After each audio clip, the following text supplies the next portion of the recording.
Book 5, Chapter 1. Abbas, Beati, Martini. Dom Claude's fame had spread far and wide. It procured for him, at about the epoch when he refused to see Madame de Bourgeot, a visit which he long remembered. It was in the evening. He had just retired, after the office, to his canon's cell in the cloister of Notre Dame. This cell, with the exception possibly of some glass phials, relegated to a corner and filled with a decidedly equivocal powder, which strongly resembled the alchemist's powder of projection, presented nothing strange or mysterious. There were, indeed, here and there, some inscriptions on the walls, but they were pure sentences of learning and piety, extracted from good authors. The Archdeacon had just seated himself, by the light of a three-jetted copper lamp, before a vast coffer crammed with manuscripts. He had rested his elbow upon the open volume of Honorius d'Autun, De Predestinatione et Libero Arbitrio, and he was turning over, in deep meditation, the leaves of a printed folio which he had just brought, the sole product of the press which his cell contained. In the midst of his reverie there came a knock at his door. "Who's there?" cried the learned man, in the gracious tone of a famished dog, disturbed over his bone. A voice without replied, "Your friend, Jacques Coictier." He went to open the door. It was in fact the king's physician, a person about 50 years of age, whose harsh physiognomy was modified only by a crafty eye. Another man accompanied him. Both wore long, slate-colored robes, furred with miniver, girded and closed, with caps of the same stuff and hue. Their hands were concealed by their sleeves, their feet by their robes, their eyes by their caps. "God help me, messieurs," said the Archdeacon, showing them in. "I was not expecting distinguished visitors at such an hour." And while speaking in this courteous fashion he cast an uneasy and scrutinizing glance from the physician to his companion. "'Tis never too late to come and pay a visit to so considerable a learned man as Dom Claude Frollo de Tirchapet," replied Dr. Coictier, whose Franche-Comte accent made all his phrases drag along with the majesty of a train robe. There then ensued between the physician and the Archdeacon one of those congratulatory prologues which, in accordance with custom, at that epoch preceded all conversations between learned men, and which did not prevent them from detesting each other in the most cordial manner in the world. However, it is the same nowadays. Every wise man's mouth complimenting another wise man is a vase of honeyed gall. Claude Frollo's felicitations to Jacques Coictier bore reference principally to the temporal advantages which the worthy physician had found means to extract, in the course of his much-envied career, from each malady of the king, an operation of alchemy much better and more certain than the pursuit of the philosopher's stone. "In truth, Monsieur le Docteur Coictier, I felt great joy on learning of the bishopric given your nephew, my reverend Signor Pierre Verset. Is he not Bishop of Amiens?" "Yes, Monsieur Archdeacon, it is a grace and mercy of God." "Do you know that you made a great figure on Christmas Day at the beat of your company of the Chamber of Accounts, Monsieur President?" "Vice-President, Dom Claude. Alas, nothing more." "How is your superb house in the Rue Saint-André des Arcs coming on?" "'Tis a Louvre. I love greatly the apricot tree which is carved on the door, with this play of words, à l'arbre côtier, sheltered from reefs." "Alas, Master Claude, all that masonry costeth me dear. In proportion as the house is erected, I am ruined." "Ho! Have you not your revenues from the jail, and the bailiwick of the Palais, and the rents of all the houses, sheds, stalls, and booths of the enclosure? 'Tis a fine breast to suck." "My castellany of Poissy has brought me in nothing this year." "But your tolls of Triel, of St. James, of Saint-Germain-en-Laye are always good. 60 livres, and not even Parisian livres at that. You have your office of counsellor to the king. That is fixed. Yes, brother Claude, but that accursed Signoria Poligny, which people make so much noise about, is worth not 60 gold crowns, year out and year in. In the compliments which Dom Claude addressed to Jacques Coictier, there was that sardonical, biting, and covertly mocking accent, and the sad, cruel smile of a superior and unhappy man who toys for a moment by way of distraction with the dense prosperity of a vulgar man. The other did not perceive it. "Upon my soul," said Claude at length, pressing his hand, "I am glad to see you in such good health." "Thanks, Master Claude." "By the way," exclaimed Dom Claude, "how is your royal patient?" "He payeth not sufficiently his physician," replied the doctor, casting a side-glance at his companion. "Think you so, gossip Coictier?" said the latter. These words, uttered in a tone of surprise and reproach, drew upon this unknown personage the attention of the Archdeacon, which, to tell the truth, had not been diverted from him a single moment since the stranger had set foot across the threshold of his cell. It had even required all the 1,000 reasons which he had for handling tenderly Dr. Jacques Coictier, the all-powerful physician of King Louis XI, to induce him to receive the latter thus accompanied. Hence there was nothing very cordial in his manner when Jacques Coictier said to him, "By the way, Claude, I bring you a colleague who has desired to see you on account of your reputation." "Monsieur belongs to science?" asked the Archdeacon, fixing his piercing eye upon Coictier's companion. He found beneath the brows of the stranger a glance no less piercing or less distrustful than his own. He was, so far as the feeble light of the lamp permitted one to judge, an old man about 60 years of age, and of medium stature, who appeared somewhat sickly and broken in health. His profile, although of a very ordinary outline, had something powerful and severe about it. His eyes sparkled beneath a very deep superciliary arch, like a light in the depths of a cave, and beneath his cap, which was well drawn down and fell upon his nose, one recognized the broad expanse of a brow of genius. He took it upon himself to reply to the Archdeacon's question. "Reverend Master," he said in a grave tone, "your renown has reached my ears, and I wish to consult you. I am but a poor provincial gentleman, who removeth his shoes before entering the dwellings of the learned. You must know my name. I am called Gossip Tourangeau."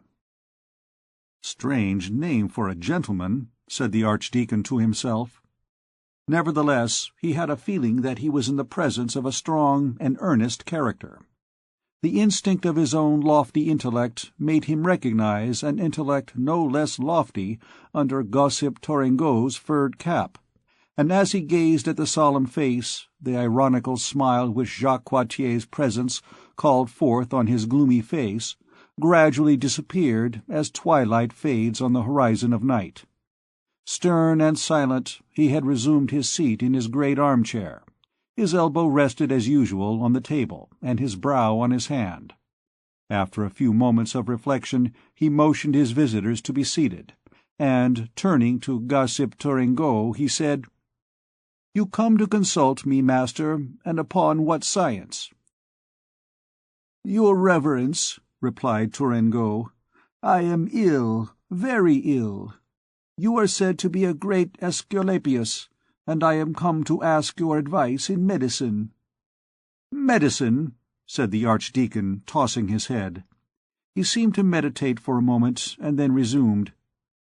"Gossip Tourangeau, since that is your name, turn your head, and you will find my reply already written on the wall." Gossip Tourangeau obeyed, and read this inscription engraved above his head: "Medicine is the daughter of dreams. Jamblique." Meanwhile, Dr. Jacques Coictier had heard his companion's question with a displeasure which Dom Claude's response had but redoubled.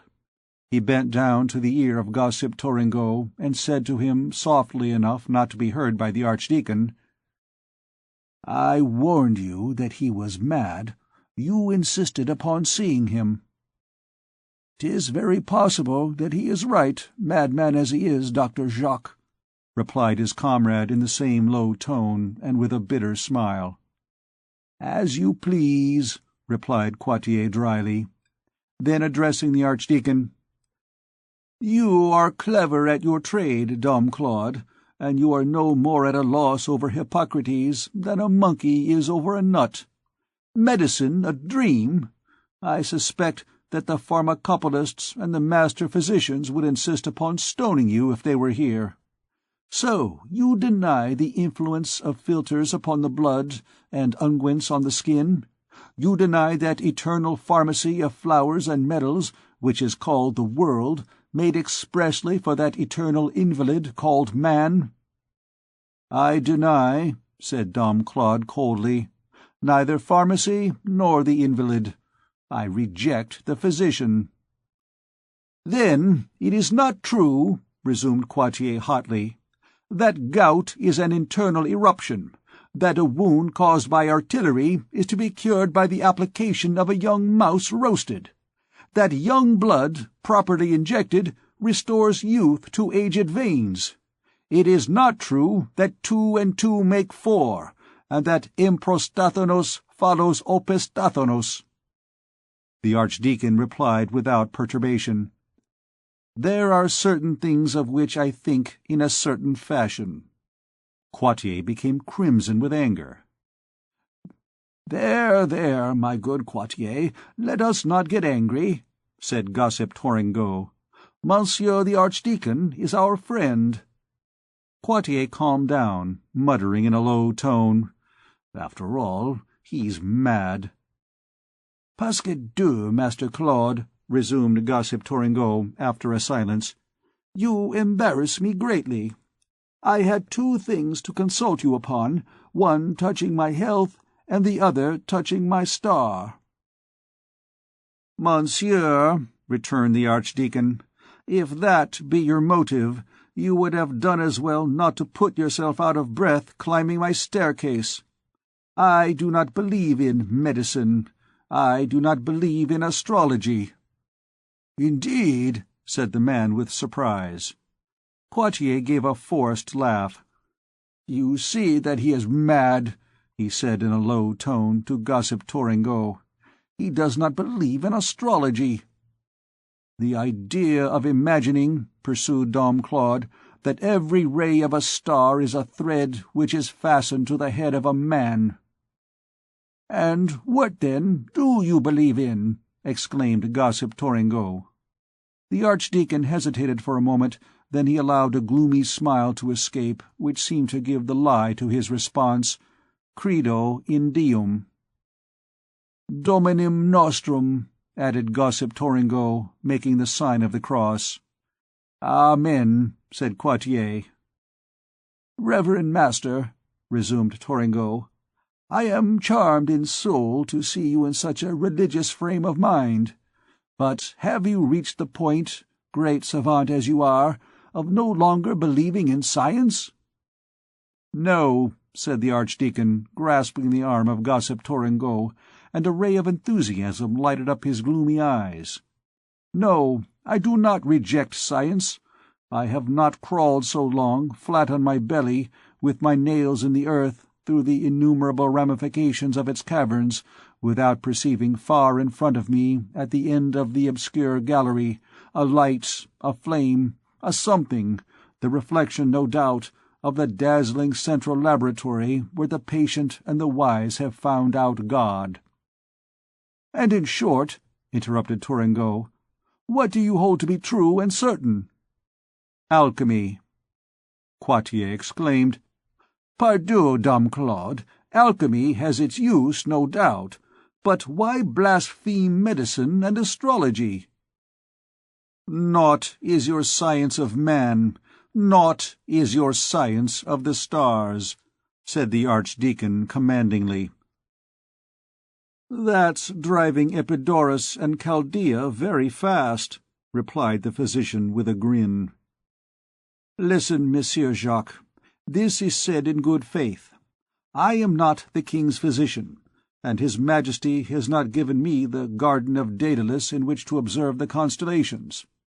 Don't get angry, but listen to me. What truth have you deduced, I will not say from medicine, which is too foolish a thing, but from astrology? Cite to me the virtues of the vertical bostropheton, the treasures of the number Ziraph, and those of the number Zephirad." "Will you deny," said Quartier, "the sympathetic force of the collarbone, and the cabalistics which are derived from it?" "An error, Monsieur Jacques. None of your formulas end in reality. Alchemy, on the other hand, has its discoveries. Will you contest results like this? Ice confined beneath the earth for 1,000 years is transformed into rock crystals. Lead is the ancestor of all metals. For gold is not a metal, gold is light. Lead requires only 4 periods of 200 years each to pass in succession from the state of lead to the state of red arsenic, from red arsenic to tin, from tin to silver. Are not these facts? But to believe in the collarbone, and in the full line, and in the stars, is as ridiculous as to believe with the inhabitants of Grand Cathay that the golden oriole turns into a mole, and that grains of wheat turn into fish of the carp species. "I have studied hermetic science," exclaimed Quartier, "and I affirm—" The fiery Archdeacon did not allow him to finish. "And I have studied medicine, astrology, and hermetics. Here alone is the truth." As he spoke thus, he took from the top of the coffer a phial filled with the powder which we have mentioned above. "Here alone is light. Hippocrates is a dream. Urania is a dream. Hermes a thought. Gold is the sun. To make gold is to be God. Herein lies the one and only science. I have sounded the depths of medicine and astrology, I tell you. Naught, nothingness. The human body, shadows. The planets, shadows." And he fell back in his armchair in a commanding and inspired attitude. Gossip Tourengeau watched him in silence. Quartier tried to grin, shrugged his shoulders imperceptibly, and repeated in a low voice, "A madman." "And," said Tourengeau suddenly, "the wondrous result, have you attained it? Have you made gold?" "If I had made it," replied the Archdeacon, articulating his words slowly, like a man who is reflecting, "the King of France would be named Claude, and not Louis." The stranger frowned. "What am I saying?" resumed Dom Claude, with a smile of disdain.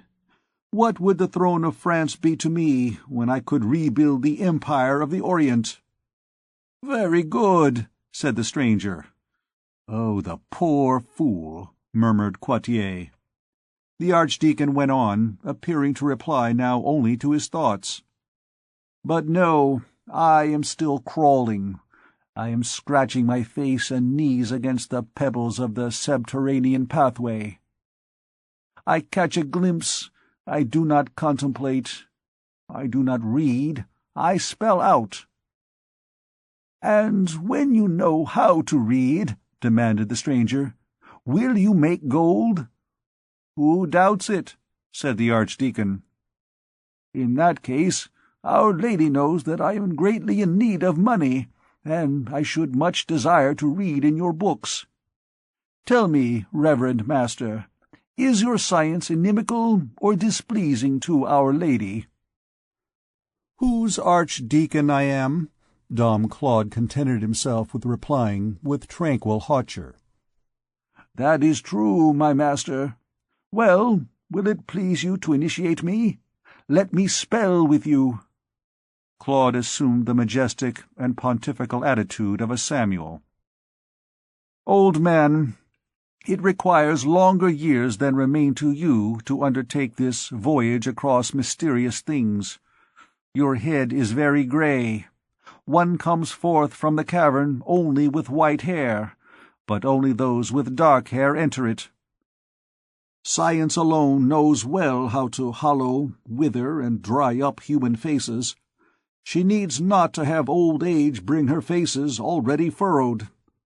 Nevertheless, if the desire possesses you of putting yourself under discipline at your age, and of deciphering the formidable alphabet of the sages, come to me. 'Tis well, I will make the effort. I will not tell you, poor old man, to go and visit the sepulchral chambers of the pyramids, of which ancient Herodotus speaks, nor the brick tower of Babylon, nor the immense white marble sanctuary of the Indian temple of Eklinga. I, no more than yourself, have seen the Chaldean masonry works constructed according to the sacred form of the Sikra, nor the temple of Solomon, which is destroyed, nor the stone doors of the sepulchre of the kings of Israel, which are broken. We will content ourselves with the fragments of the book of Hermes which we have here. I will explain to you the statue of Saint Christopher, the symbol of the sower, and that of the two angels which are on the front of the Sainte-Chapelle, and one of which holds in his hands a vase, the other a cloud." Here Jacques Coictier, who had been unhorsed by the Archdeacon's impetuous replies, regained his saddle, and interrupted him with the triumphant tone of one learned man correcting another. "Eras amici Claudi. The symbol is not the number. You take Orpheus for Hermes." "'Tis you who are in error," replied the Archdeacon gravely. "Daedalus is the base, Orpheus is the wall, Hermes is the edifice. That is all. You shall come when you will," he continued, turning to Tourangeau. "I will show you the little parcels of gold which remained at the bottom of Nicolas Flamel's alembic, and you shall compare them with the gold of Guillaume de Paris. I will teach you the secret virtues of the Greek word peristera. But first of all I will make you read, one after the other, the marble letters of the alphabet, the granite pages of the book. We shall go to the portal of Bishop Guillaume, and of Saint Jean le Rond at the Sainte-Chapelle, then to the house of Nicolas Flamel, Rue Manvaux, to his tomb, which is at the Saint Innocence, to his two hospitals, Rue de Montmorency. I will make you read the hieroglyphics which cover the 4 great iron cramps on the portal of the Hospital Saint-Gervais, and of the Rue de la Ferronnerie. We will spell out in company also the façade of Saint-Côme, of Sainte-Geneviève d'Ardentes, of Saint-Martin, of Saint-Jacques de la Boucherie." For a long time, Gossip Tourangeau, intelligent as was his glance, had appeared not to understand Dom Claude. He interrupted. "Pasque Dieu! What are your books, then?" "Here is one of them," said the Archdeacon.